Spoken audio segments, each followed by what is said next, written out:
Réveillez-vous, le monde change sous nos yeux. La Chine, cette superpuissance dormante, n'est plus en sommeil.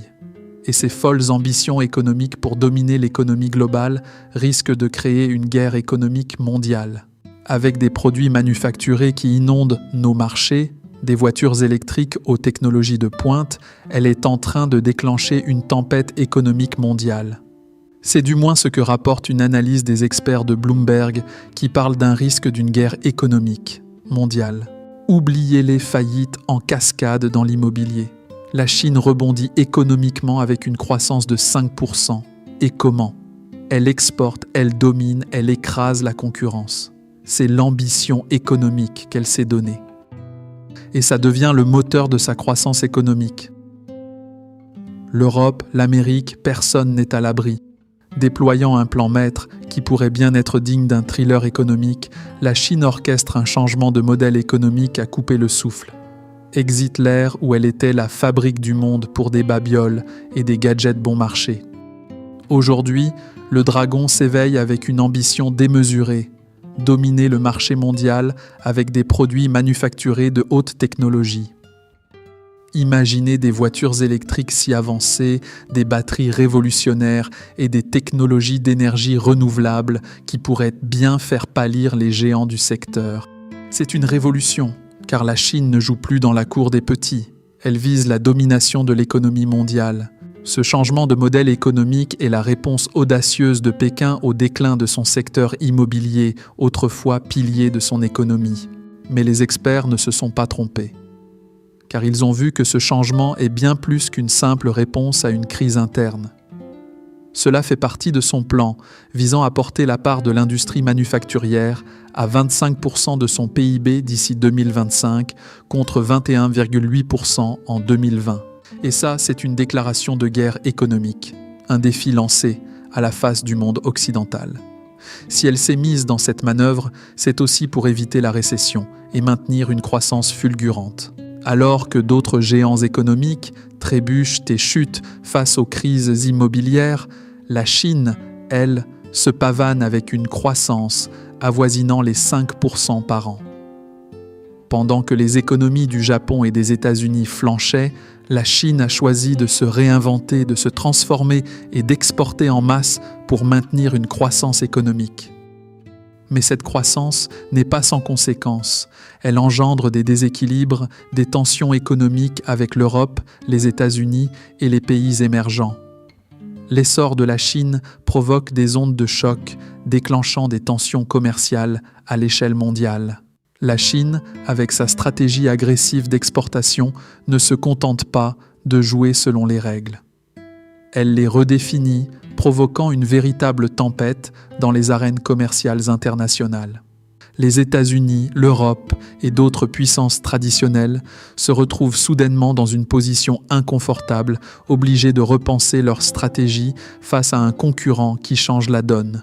Le président chinois a rappelé à l'Europe qu'il ne faut pas se voir comme des rivaux. Mais ni l'UE ni les États-Unis ne devraient rester indifférents face à cette concurrence qu'ils jugent injuste. La Chine inonde le monde avec ses produits, mais empêche le monde d'inonder son marché. C'est ce cri de colère qu'avaient poussé les hauts responsables de l'Union européenne, qui dénoncent des échanges commerciaux injustes et non équilibrés. La tension est palpable.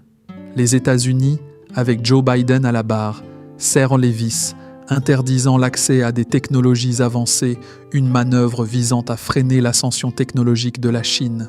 L'Europe, dans un geste audacieux, lance des investigations commerciales, une riposte directe à la montée en puissance des subventions chinoises aux véhicules électriques.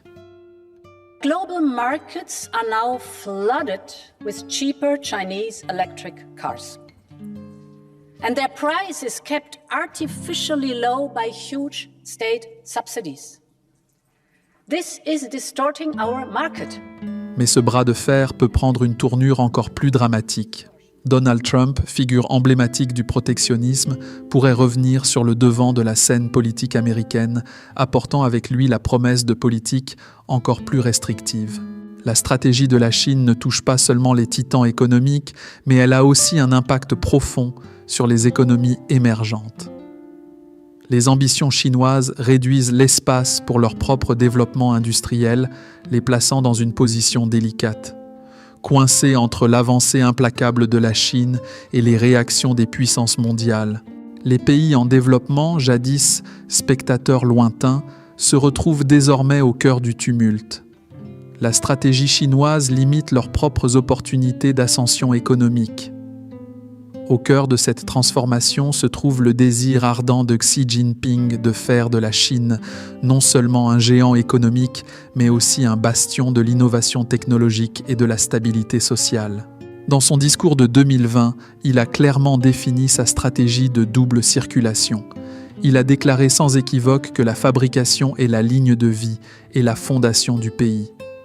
Son plan est d'en finir avec l'inégalité des revenus et le populisme, et se forger une armure contre les frappes extérieures, en particulier les restrictions américaines sur les semi-conducteurs de haute technologie. Dans ce tournant audacieux, la Chine aspire à devenir l'Amazone des nations. La Chine n'exporte plus seulement en masse, elle exporte en classe des voitures, des navires, des appareils ménagers, tous témoins de son avancée technologique. Et tandis que le monde développé se perd en débat sur les avantages de l'importation bon marché, la Chine, elle, écrit une nouvelle narrative. Elle ne se contente plus de répondre à la demande, elle la crée, elle la façonne, elle en devient l'architecte. C'est une révolution silencieuse, mais ô combien puissante, qui remodèle les attentes et redessine les cartes du commerce international. Les pays comme l'Allemagne, la Corée du Sud et le Japon, qui ont longtemps profité de leurs excédents commerciaux avec la Chine grâce à l'exportation de composants high-tech, se retrouvent soudainement dans une course contre un concurrent inattendu. La Chine n'est plus simplement le client, elle est devenue un redoutable rival. Le témoignage de cette transformation est omniprésent. Des prêts bancaires qui affluent vers le secteur industriel, à l'investissement bouillonnant dans les parcs industriels, en passant par une explosion des exportations couvrant un spectre impressionnant de produits, des voitures aux machines de construction, des appareils électroménagers aux technologies de pointe. Mais le vrai coup de maître, c'est la réussite éclatante de la Chine dans les nouveaux trois, les voitures électriques, les batteries et les panneaux solaires. Des industries comme l'automobile, l'aérospatiale et la haute technologie, qui étaient autrefois la chasse gardée de l'Europe, des États-Unis et du Japon, sont maintenant des arènes où la Chine s'impose avec audace. Le monde observe avec appréhension et admiration mélangées, se demandant si la Chine pourra maintenir cet élan extraordinaire tout en naviguant dans les eaux troubles des tensions commerciales et de la concurrence mondiale accrue. Les nations développées, confrontées à la perspective de perdre leur prééminence dans des secteurs clés, réagissent. Des mesures protectionnistes sont envisagées, des barrières commerciales se dressent et des alliances stratégiques se forment, toutes dans le but de préserver leur statut et de contrer l'ascension chinoise. La guerre économique est passivement lancée. L'Europe et les États-Unis en particulier se trouvent dans une situation délicate. Ils doivent équilibrer la nécessité de protéger leurs industries sans freiner l'innovation, ni perturber les chaînes d'approvisionnement mondiales déjà complexes. Le risque que cette guerre économique devienne active est de plus en plus important.